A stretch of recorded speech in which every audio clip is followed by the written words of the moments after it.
Kalau misalkan detik itu, hari itu, jam itu saya nggak terbang, ya udah selesai. Wallahu alam lah, apa mungkin saya dipanah juga atau saya dibakar atau diapain, saya nggak tahu. Yang infonya pastinya dibunuh. Kalau di sana tuh bentar-bentar bunuh karena udah nggak ada hukum di sana. Ya mau pulang naik apa? Bismillah ya, karena itu kita punya modal, karena di pondok punya modal Bismillah. Kalau mau hidup semua udah takdir Allah. Kalau mau hidup, alhamdulillah. Mati ya mungkin udah takdir dari Allah. Pikiran saya cuma seperti itu aja. Akhirnya udah jalan menuju pulang. Nah dari perjalanan pulang pun benar-benar sangat ekstrim. Kita ketemu manusia itu bukannya senang, takut Pak. Takut ya? Karena mukanya di sana itu beda-beda. Iya. Ada yang mukanya itu pakai gambar semua di sini. Iya. Wah banyak gambar-gambarnya. Gimana nggak takut kita kan?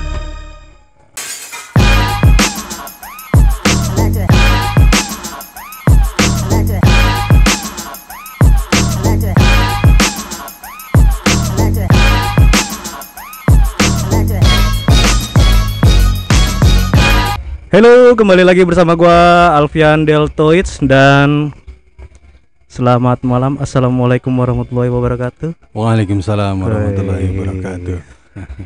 Nih di sebelah kanan saya udah ada Ustadz Zainuddin. Selamat malam. Assalamualaikum warahmatullahi wabarakatuh. Alhamdulillah khair. Khair. Oke. Baik sobat podcast Alfian Deltoids. Dalam kesempatan kali ini mungkin kita mau ngobrol nih mengenai perjalanan hidup atau berbagi kisah mengenai sejarah kelamnya dulu nih ya. Boleh. Mungkin dari pengalamannya Ustadz Zaini bisa menjadi apa ya? Bisa menjadi pengalaman hidup, pelajaran buat kita semua para pendengar podcast ya.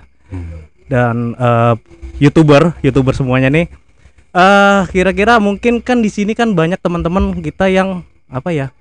Mencoba hal baru mengenai ya gimana sih caranya untuk mendapat mendapat uang lebih dengan cara yang instan gitu ya, tanpa harus berpikir panjang gitu. Nah mungkin tak kena resiko lah. Tanpa resiko ya. Tapi ini resikonya besar banget nih kalau misalnya saya bisa bilang ya. Ini resikonya sangat besar, tapi emang udah nggak dikenal aja resikonya. Saking udah kepalang gitu mungkin ya. Nggak mikir panjang ya. Nggak mikir panjang ya. Ingin menjadi orang yang sukses. Ya mungkin dengan caranya seperti itu ya alhamdulillah lah, pernah dicapai juga gitu semuanya. Baik, Ustadz Zainuddin ini kan kita mau sedikit kasih bocoran nih bahwa Ustadz Zainuddin ini adalah seorang pengasuh pondok pesantren. Sebelum saya nyeritain mendingan Ustadz cerita dulu deh. Kesibukannya sehari-hari. Ya.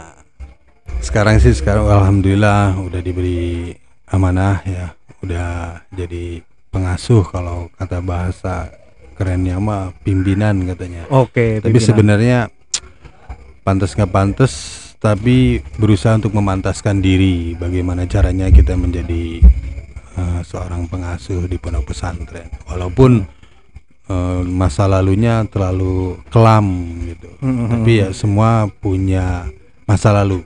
Ya. Seperti itu. Mungkin di pondok pesantren mana nih Ustadz? Pondok pesantren Weekend Naturalis. Naturalis. Nah, ini kebetulan kita lagi di pondok pesantrennya Ustadz Zainuddin. Nah, yang lagi dibina ya. Iya. Di mana kita nih? Di Ciampea. Nah, santrinya nih gimana nih santrinya?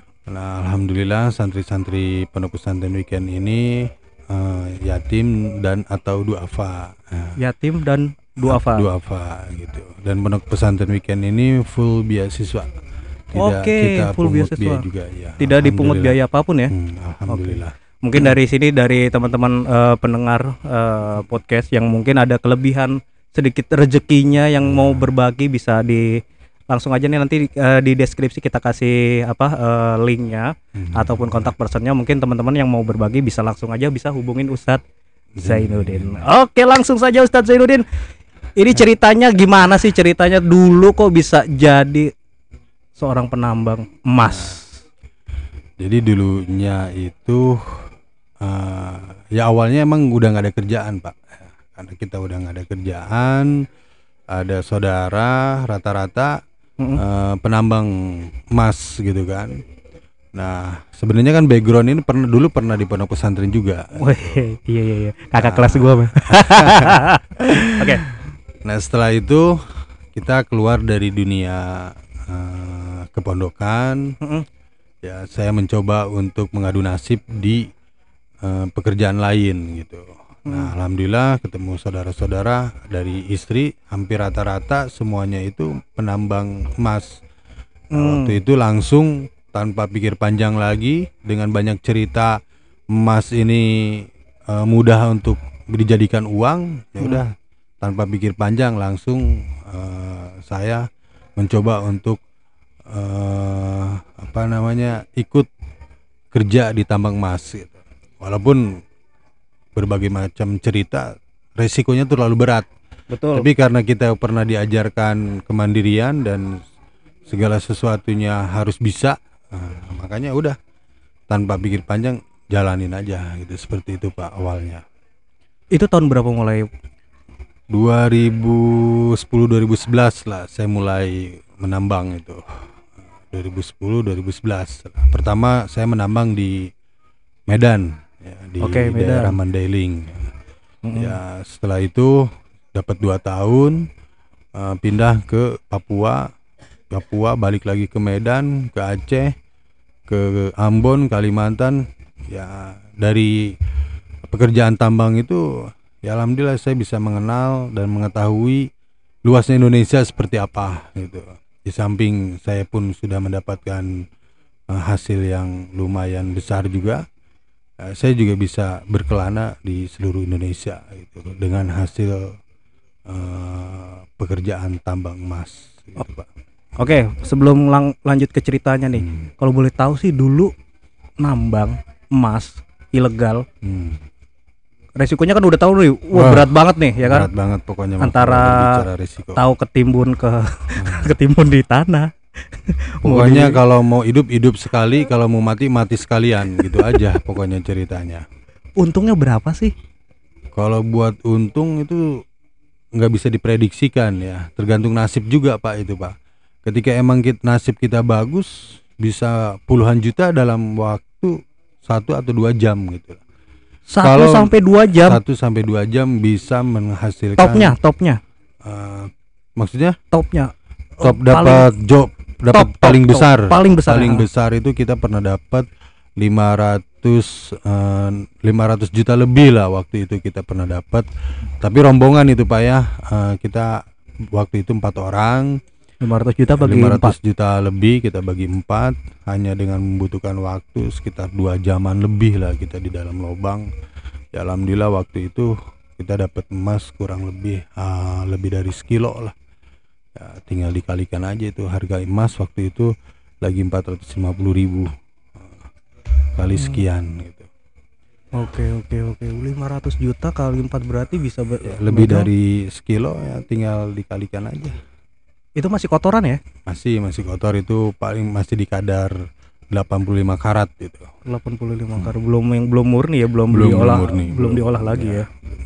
Oke, Ustadz Jai, langsung aja nih. Ini dulu kenapa sih ceritanya sampai Bang Jai ini survive di hutan, mau ditembak OPM ya? Iya. OPM sampai gila, bisa balik lagi nih ke Bogor. Kalau itu cerita lagi nambang di Papua berarti ya? Iya. Nah, ceritanya seperti ini. Soalnya yang gue dapat informasinya dari teman-teman nih, ini orang gokil banget nih.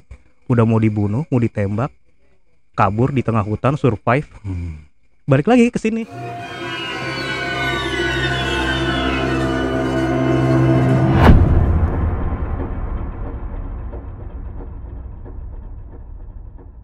Jadi awalnya iming-iming yang luar biasa juga ya. Karena ketika emang ada informasi bahwasanya di lokasi Papua, daerah Papua itu emasnya banyak gitu.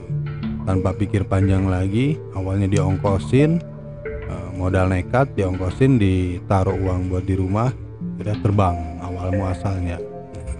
Karena sebelumnya komitmen bahwasanya di sana aman lah gitu. di sana tidak tergabung dengan para OPM awalnya. Nah, seiring waktu berjalan, akhirnya kita berangkat dan masuk di daerah Papua, di kota Nabire. Nama daerah kotanya kota Nabire. Nabire itu berarti nggak terlalu jauh dari Freeport. ya Dari, kepalanya Papua ya, ya kepala itu, burungnya tuh ya. Pokoknya sebelum Papua Nugini itu Nabire dulu lah pokoknya. Oh ya, sebelum Jayapura ya. Sebelum Jayapura Oke, maksudnya. Nah, Kemudian? akhirnya kita udah nyampe di sana di kota Nabire, prepare dulu sehari 2 hari nunggu pesawat datang juga, pesawat charteran pesawat, karena ke lokasi itu kita nggak bisa pakai jalan kaki atau naik bis ataupun kendaraan laut ya. Dari situ naik pesawat capung dan helikopter mainan. Kalau kata saya itu udah kayak mainan aja tuh helikopter tuh kan. Karena bentuknya unik lah gitu, unik ya. Dan ternyata emang helikopter itu lebih mahal daripada pesawat capung. Itu bisa mencapai satu plat aja sekitar 85 juta itu. Nah, kalau pakai pesawat capung itu hanya 40 sampai 50 juta. Nah, singkat cerita langsung kita berangkat semuanya, kita kurang lebih 13 orang dalam satu rombongan itu. Ketika kita sampai di sana di bandara pedalaman, saya lupa lagi nama daerahnya, yaitu pokoknya di pedalaman, di apa namanya, di bandara pedalaman yang hanya sekedar tanah aja, yang penting bisa turun pesawat. Nah, dari bandara tersebut kurang lebih 2 hari 2 malam perjalanan untuk ke lokasi. Jalan kaki. Nah, My God. Nah, setelah itu ya kita datang di sana, disambut sama orang-orang Papua di sana yang mukanya beda lah pastinya sama kita ya. Ada yang macam-macam lah Papua yang harus saya jelasin lagi. Ada yang bentuk berbagai macam corak. Corak di sini bukan hanya hitam, Pak. Dia ada yang gambar-gambar juga tuh mukanya. Ada yang bibirnya juga pada merah. Pokoknya unik-unik lah di sana. Nyata itu ya? Nyata itu. Nah, setelah itu berjalan, kita jalan kaki ke lokasi. Kurang lebih 2 hari 2 malam itu perjalanan. Nah, setelah sampai di sana kita disambut dengan masyarakat yang sangat luar biasa gembiranya. Awalnya seperti ini ya. Nah, setelah kita prepare istirahat, nah 2 hari kemudian baru kita cek lokasi ke tempat penambangan, yaitu di dekat sungai. Nah, di sana. Setelah itu sudah cek, keesok harinya kita bareng-bareng semua turun ke lokasi dan buka camp kita di sana. Nah, dari rumah adat itu yang tadi 2 hari 2 malam ke lokasinya lagi itu 1 hari. Ke lokasi tambang emasnya. Nah, setelah di sana ini kita buka camp, barulah gitu di situ mulai kita bekerja untuk menambang emas. Cara sistem menambang emasnya bukan digali kalau di Papua, tapi disemprot pakai air. Ada alatnya lah seperti kayak pemadam kebakaran. Itu disemprot, gunung kita hancurin, kita semprot pakai air dengan tenaga yang luar biasa. Tenaganya dari mana itu? Itu ada yang pakai genset, dan ada juga kita karena seiring waktu berjalan pasokan minyak solarnya, bensinnya sudah mulai menipis. Akhirnya saya bersama teman-teman itu mencoba untuk menggunakan alam, yaitu ada air terjun ya, kita tampung di sana, kita pasang selang blambir. Nah, akhirnya kan tekanan air dari atas sampai ke bawah itu kan sangat luar biasa kencang ya. Nah, setelah itu barulah kita hanya menggunakan alam tersebut gitu, sudah tidak menggunakan lagi mesin ataupun yang lain-lainnya, dan alhamdulillah hasilnya pun sangat luar biasa gitu. Nah, sudah kita menggunakan alat tersebut, bisa sehari itu menghancurkan sekian meter bukit di ya. sana ya. Bukit bisa dihancurkan oleh air. Saking ya pada peribahasa, air itu bisa menghidupkan dan mematikan katanya. Nah, dengan bantuan airnya akhirnya kita bisa hidup dan mengetahui betapa banyaknya di dalam tanah itu emas bergelutukan gitu Pak. Jadi emas model di Papua itu bentuknya seperti biji-bijian lah, kayak biji beras, ada juga yang biji ada biji korek pun ada itu. Kurang lebih itu beratnya 3 ons lebih itu. Emasnya itu kalau dijadiin emas itu, kalau jadiin uang itu sekitar waktu itu kurang lebih sekitar hampir 200 juta lah. Waktu itu. Nah, singkat cerita kita menambang di sana seiring beberapa waktu sampai berbulan-bulan dengan komitmen awalnya itu bukan dengan OPM ya. Kita Berbulan-bulan itu ya? Berbulan-bulan ya kita. Dan hasilnya pun sangat menggiurkan Pak. Kalau mau ditanya kekayaan alam Indonesia kayak dengan kekayaannya itu seperti emas itu, nah itu sangat benar sekali, apalagi di Papua. Aduh, namanya emas itu udah kayak apa ya? Kita ngambil emas itu udah kayak nyomotin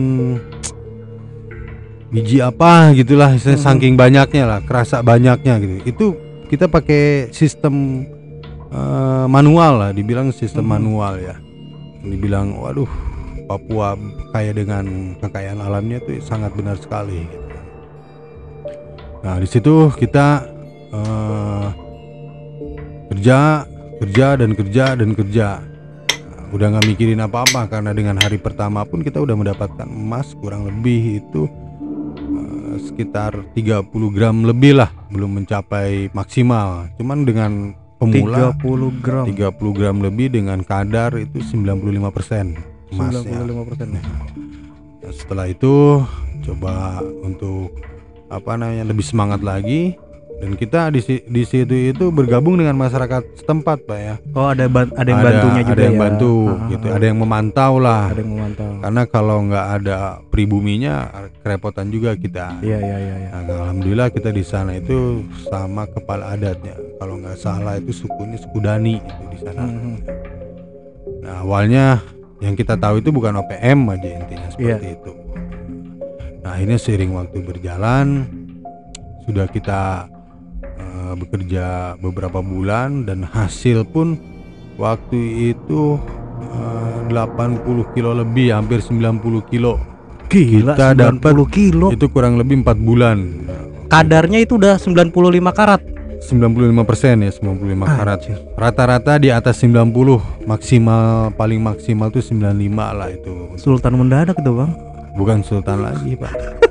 Karena kita udah nggak kebayang kita kerja di kota lain gitu kan, di jauh, tapi nggak sia-sia gitu awalnya. Alhamdulillah lah, pencapaian yang sangat luar biasa juga tuh waktu itu. Karena sebelumnya emang kita juga udah menambang, tapi menambangnya caranya digali gitu. Iya. Ketika kita udah di Medan, di Aceh, akhirnya kita ke Papua ya alhamdulillah. Di sana lebih mengesankan lah, dari situasinya, dari masyarakatnya lah khususnya gitu kan, dari suasananya dan dari tempatnya pun sangat ekstrim sekali. Ya wajar kalau kita bisa mendapatkan lebih banyak dari tempat-tempat yang lain. Nah kemudian ketahuan. Nah karena yang kita tuju aja kan daerahnya benar-benar daerah terpencil lah gitu. Iya. Setelah itu akhirnya kita udah dapat banyak hasil emasnya. Ada sedikit keganjalan di situ antara masyarakat setempat, yang akhirnya apa yang kita dapatkan itu dari hasil bekerja kita tuh pulang membawa kenangan aja, bukan membawa jadi sultan ya, bukan membawa jadi nikmat, tapi membawa jadi kenangan aja, yang akhirnya ya saya bisa menceritakan lah di sini.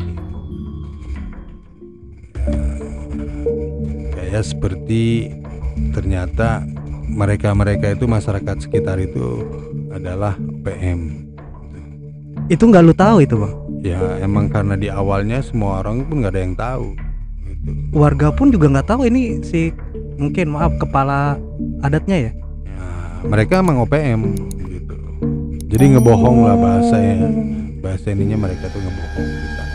Ternyata emang orang-orang di sana itu OPM semuanya. Dan rata-rata yang udah kita telusuri, mereka hanya memanfaatkan orang-orang luar gitu. Orang-orang luar yang mau menambang, ya dia duduk manis, santai-santai. Ketika emang udah hasilnya kita dirampas sama mereka. Seperti itu yang saya rasain gitu. Ini beneran nih bang? Ya, nah ini apa namanya? Bukan bener lagi ya. Jadi bener-bener apa ya? Suatu yang tak terduga lah gitu. Jadi kalau ingin tahu Papua itu sebenarnya keinginannya itu apa? Iya. Emang betul. Ketika di luar sana ini Papua ingin mandiri itu emang betul. Mereka ingin mandiri sendiri dengan kekuatan OPM gitu. Dan dia kerjaannya hanya bisa menghasut. Dia memanfaatkan orang-orang yang datang. Ketika emang udah berhasil, udah dirampasin aja sama dia. Oke, nah lanjut. Kemudian? Nah, ketika emang udah diambil semuanya, digaras semuanya, di situ udah pikiran udah nggak bakalan bener nih. Dilanjutin pun percuma. Gitu kan. Kayaknya dengan inisiatif saya mau hidup mau mati. Daripada mati konyol ataupun kerja hasilnya pun nggak maksimal, nggak bakalan dapat hasilnya. Ya udah mendingan pulang nekat gitu. Mendingan gua nekat pulang sendiri tanpa pikir panjang lagi, jalan kaki walaupun pikiran paling kalau nggak nyampe ya mati. Semuanya dong? Enggak. Dari semua penambang itu ikut dong? Enggak ikut. Karena mereka udah kebingungan mau ikut juga. Gue pasti mati gitu kan. Mendingan gue di sini. Dari perjalanan kita datang aja udah begitu curam lah buat medannya ya. Buat medannya. Iya. Apalagi buat pulang gitu. Apalagi dengan punya masalah. Belum hewan buas. Kalau hewan buas nggak ada pak di sana itu. Nggak ada. Nggak ada kalau hewan buas. Hewan buas takut sama manusia di sana itu. Jangan kan hewan buas, nemu tikus aja di sana udah nggak ada di sana. Tikus malah diburu sama orang sana itu. Oke, terus kabur semuanya? Enggak kabur. Gue pamit sama teman-teman. Ya izin mau pulang aja gitu, mau kabur. Jangan kabur. Emang di situ udah dinasihatin jangan kabur. Cuma kabur juga. Balik nanya lagi, ya ngapain di sini kerja begini doang katanya. Ya mau pulang naik apa? Bismillah ya, karena itu kita punya modal karena di pondok, punya modal bismillah. Kalau mau hidup semua udah takdir Allah. Kalau mau hidup alhamdulillah, mati ya mungkin udah takdir dari Allah. Pikiran saya cuma seperti itu aja. Akhirnya udah jalan menuju pulang. Nah dari perjalanan pulang pun benar-benar sangat ekstrim. Kita ketemu manusia itu bukannya senang, takut pak. Takutnya? Karena mukanya di sana itu beda-beda. Iya. Ada yang muka itu pakai gambar semua di sini. Iya. Wah banyak gambarnya. Gimana nggak takut kita kan? Akhirnya berjalan seiring waktu kurang lebih berjalan 2 hari 2 malam ditempuh. Itu nggak bawa apa-apaan tuh? Kagak, sama sekali nggak bawa, cuman pakaian sebadan yang enak dari badan aja ya. Semua ada, kita bawa emas itu saya 8 gram lebih.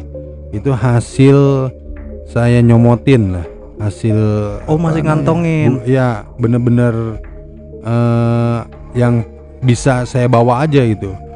Tapi kalau misalkan ada tuh di sana itu kurang lebih hampir 1 kilo lah ya, hampir 1 kilo yang masih saat ini masih ada di sana. Tapi ya apalah daya, ketika waktu itu dirampas, saya sempat naro barangnya itu ya hanya bisa ditaruh aja gitu. Kita mau serahin juga sayang. Iya. Ya udah ditaruh aja di sana gitu. Kalau misalkan ada lain waktu, ada rezeki bisa ada yang mau nganter ke sana aja udah. Enggak deh, makasih. Survive di Ada. hutan. Takut ketemu orang tuh gimana? Nah, dengan muka yang yang sangar gitu kan, dengan pikiran yang udah udah pasrah diri gitu. Ya karena ketemu orang sana kalau dalam satu suku dan ketahuan bahwasanya dalam rombongan itu kabur, pasti dibunuh. Intinya pasti dibunuh, pasti dipanah. Bunuhnya di sana dipanah. Ya alhamdulillah ketika ketemu orang itu hanya sapa aja, sapa dan sapa, kayak nggak punya dosa aja. Nggak ada curiga itu. Nggak ada curiga apapun. Mungkin itu alhamdulillah berkat pertolongan dari Allah. Yang akhirnya sampai ke bandara pedalaman itu. Saya nama daerahnya apalah gitu, lupa lagi karena emang udah lumayan lama juga ya waktu di sana itu. Nah ketika di situ ada orang Makassar yang sangat baik ya, dia bantu saya buat ngizinin saya boleh naik pesawat, dan itu tuh pesawat cuman satu-satunya. Itu orang Makassar itu pilot atau bukan, dia petugas? sama juga perantau. Oh, Yang perantau yang ada di Papua, di pedalaman dia jualan sembako lah di sana di pedalaman itu. Ya. Dan dia juga udah banyak kenalan sama pesawat-pesawat di sana. Oke. Nah, dan yang mengatur pemberangkatan masyarakat di sana tuh ya sama orang itu. Makassar tersebut lah. Nah, setelah itu ya karena dengan posisi kaki yang nggak karuan juga nih tuh Pak ya.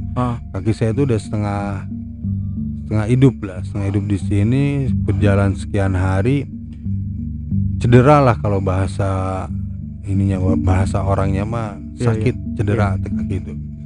Nah, itu ada hikmahnya ketika kaki saya hancur itu, ke jalan kaki ketemu kuman atau apalah, menelusuri sungai-sungai, rawa-rawa, akhirnya berhari-hari kan nggak makan, cuma mengandalkan ada yang ada bisa di depan aja, daun, kadang-kadang ulat pohon. Oh iya, itu nikmat pohon. Itu ulat bener, pohon, proteinnya sangat tinggi juga itu proteinnya, maksain intinya.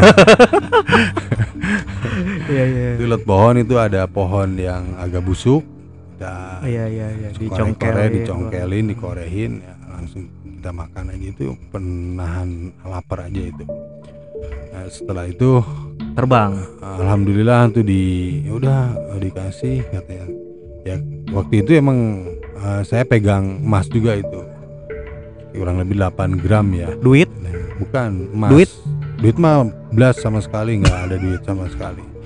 Nah, akhirnya karena emang di sana itu uang nggak ada harganya juga Pak, itu di sana itu. Nggak ada nilainya. Nggak ada nilainya di sana tuh uang.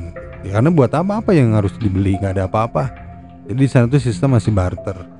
Bahkan bisa mie satu bisa ditukar emas 5 gram di sana. Nah itulah yang 8 gram itu sisa dari pengasih masyarakat di sana gitu. Pengasih masyarakat di sana ditukar sama mie sama telur. Masih ada. Itu yang awal datang itu.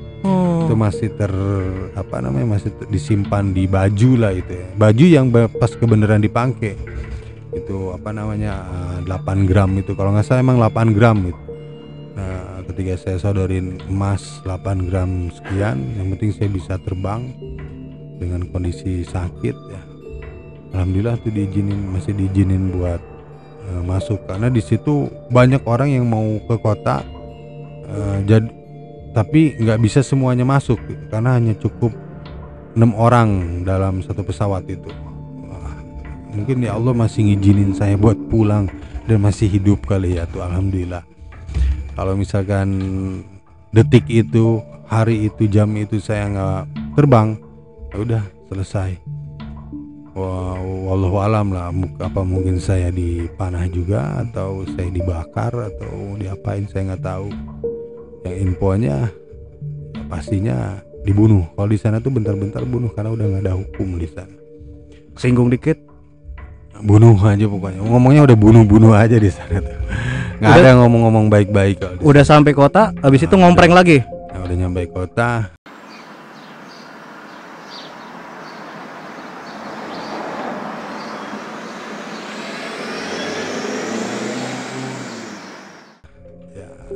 pikiran aman lah. Oke. Walaupun kayak gimana caranya, namanya di kota udah aman. Alhamdulillah turun dari pesawat hanya bermodalkan pakaian satu yang ada di badan, akhirnya bisa jalan pulang ke Jakarta. Walaupun dengan begitu perjalanan yang sangat-sangat luar biasa, kurang lebih perjalanan 1 bulan 10 hari. Gua nggak kebayang itu ngomprengnya gimana. Karena dari bandara itu nggak jauh Pak ke pelabuhan Nabire itu. Iya. Itu hanya ngompreng, ikut naik mobil Estrada. Di sana mobilnya keren-keren Pak. Papua itu nggak ada mobil Kijang, nggak ada mobil angkot. Iya, pastinya Estrada. dong.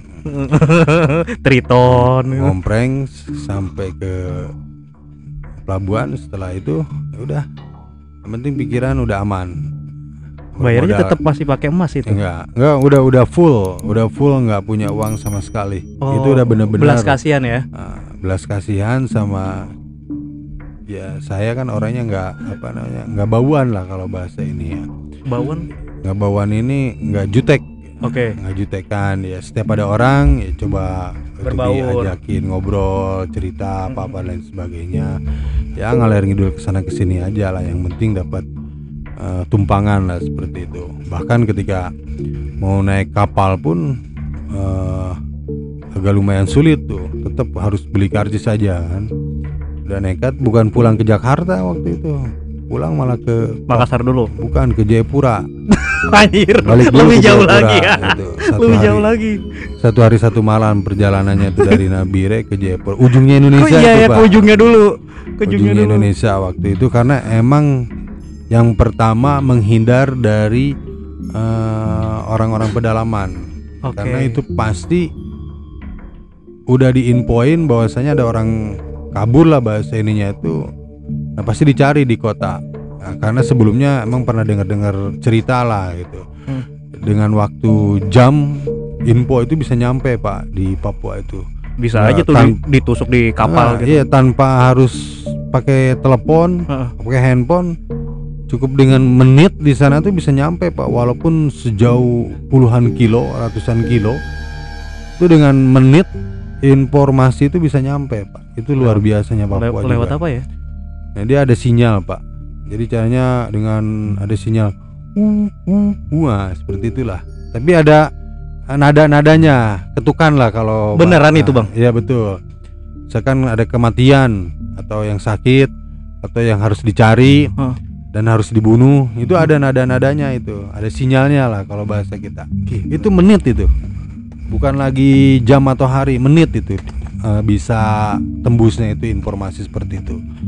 Ada misalkan contoh kematian ya, nah kayak gitu tuh, ada contoh kematian, ada orang mati katanya. Jadi kenceng gitu ya? Itu kenceng. Jadi terus nyambung lah gitu.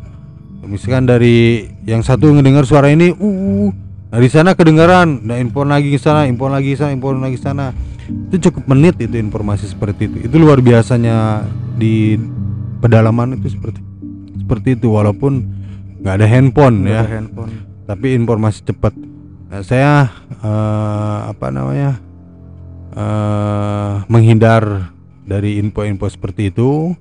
Akhirnya ada kapal yang mau pergi, ya udah yang penting lewat dari Nabire dulu, cari aman dulu.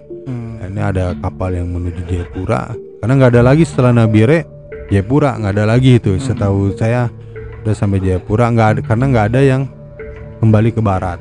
Akhirnya ngompreng dulu ke Jayapura, naik waktu itu Labubar ya, masih ada Labubar kapalnya itu. Nah dari Jayapura udah ngelamun lagi aja gitu.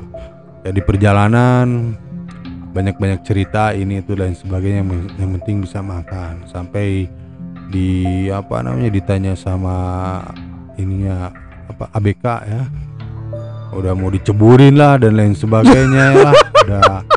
Pokoknya udah pasrah diri aja kita, terus terang dengan kondisi habis nambang kayak gini di aniaya lah bahasa ininya.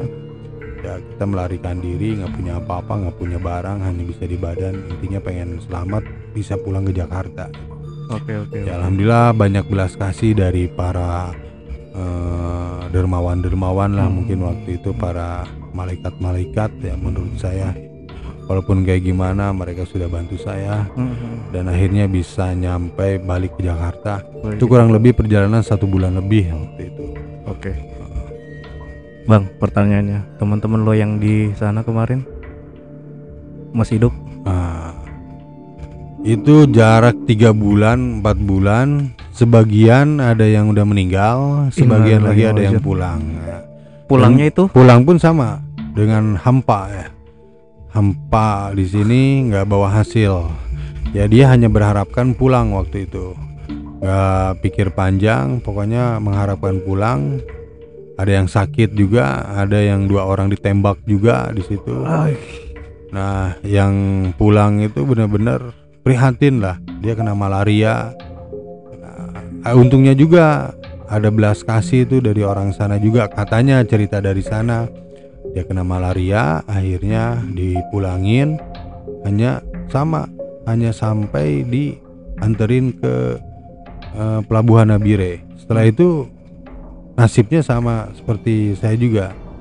Dia ngompreng begitu, cuman kalau dia lebih lebih tenang aja gitu, tanpa ada beban. Kalau saya kan ada beban karena melarikan diri. Seperti itu.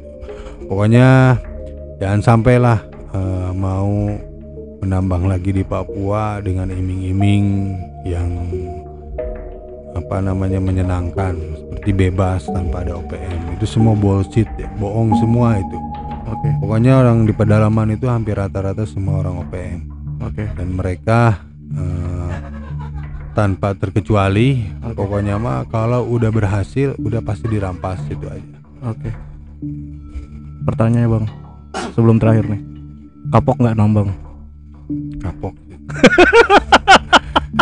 Kapoknya begini, sebenarnya kalau bilang kapok, jadi begini Pak ceritanya. Walaupun dapat banyak, tapi kita nggak bisa menikmatinya, bingung gitu. Sesaat bisa langsung habis, itu aja. Nggak berkah dong. Nah di situ dia. Jadi sisi lain nggak ada keberkahannya lah intinya mah di tambang itu. Pokoknya janganlah nambang-nambang liar. Mendingan legal-legal aja. Mendingan yang legal. Legal masih boleh lah ya. Insyaallah. Masih berkah lah ya. Tergantung juga. Oke Ustaz Jai. Soalnya kalau udah berkaitan sama emas itu panas Pak. Apalagi hasil alam. Apalagi hasil alam yang sangat luar biasa gitu ya. Kalau nggak kita banyak sedekah, repot juga kalau di emas. Oke Ustaz Jai, terakhir aja Ustaz Jai. Kira-kira apa pelajaran yang pengen Ustaz Jai sampaikan kepada para penonton dan pendengar semua ini tentang ya perjalanan hidup lu ini kayaknya tragis banget ini nih. Pokoknya lebih banyak mensyukuri Pak. Jadi walaupun kecil tapi kita syukuri, itu lebih baik daripada besar resikonya. Tapi tetap merasa kurang terus, itu yang nggak ada berkahnya itu. Jadi apapun yang kita lakukan, walaupun hasilnya kecil, udah mendingan dijalanin. Tekuni. Ya, dan intinya jangan lupa juga yang saya rasain sekarang itu, terus mendekatkan diri kita kepada yang kuasa. Benar. Karena sebesar apapun yang kita lakukan, kalau misalkan Allah belum mengizinkan, itu semuanya tidak akan pernah berhasil gitu ya. Maksain jadinya ya. Lu mau jadi kaya maksain gitu ya. Nah, seperti itu. Jadi kayak enggak, kalau kata Kiai Sukri ya, moto pondok itu deleg uceng. Uceng deleg. Nah, kalau uceng itu jadi udah ada yang kecil, udah pasti jelas ada, berharap yang besar, tapi pada kenyataannya yang besar pun tidak didapatkan, dan yang kecil pun akhirnya hilang gitu. Jadi lebih baik udah kita jalanin, nikmatin dan syukuri, dan terus berada di jalan Allah untuk mendapatkan ridha dari Allah Sallallahu Alaihi Wasallam. Amin. Oke, menarik sekali Ustadz Zainuddin. Ini tadi ceritanya udah bisa jadi pelajaran kita. Jadi kalau mau kaya tuh jangan terburu-buru, nikmatin aja dari yang kecil-kecil dulu ya. Seperti itu. Oke, Ustadz Jai, mungkin ada Instagram, sosial media yang bisa di-follow kemana? Kalau buat Instagram J_72. Ustadz J Jai pakai J ya, pakai J. Z, pakai Z. Oh pakai Z, Z@72 _72. Oke, buat teman-teman semua mungkin yang sebagaimana yang gue bilang tadi di awal, mungkin ada para dermawan yang mungkin mau main-main atau mau ngobrol-ngobrol ataupun mau sharing ataupun mau bertemu langsung dengan anak-anak dari Pondok Pesantren Weekend ini, bisa langsung aja datang ke Ciampea. Tepatnya di Kampung Karamas, RT 01 RW 01, Desa Cibadak, Kecamatan Ciampea, Kabupaten Bogor. Oke, baik, terima kasih. Cukup sekian Ustadz Zainuddin, terima kasih banget udah sharing mengenai perjalanan kisah hidupnya dari seorang penambang ilegal sampai sekarang menjadi seorang pengasuh pondok pesantren. Mudah-mudahan berkah ya dengan ceritanya ini ya. Oke, gua Alfian Deltoid. Terima kasih sudah mendengarkan podcast ini. Sampai jumpa di episode berikutnya. Assalamualaikum warahmatullahi wabarakatuh.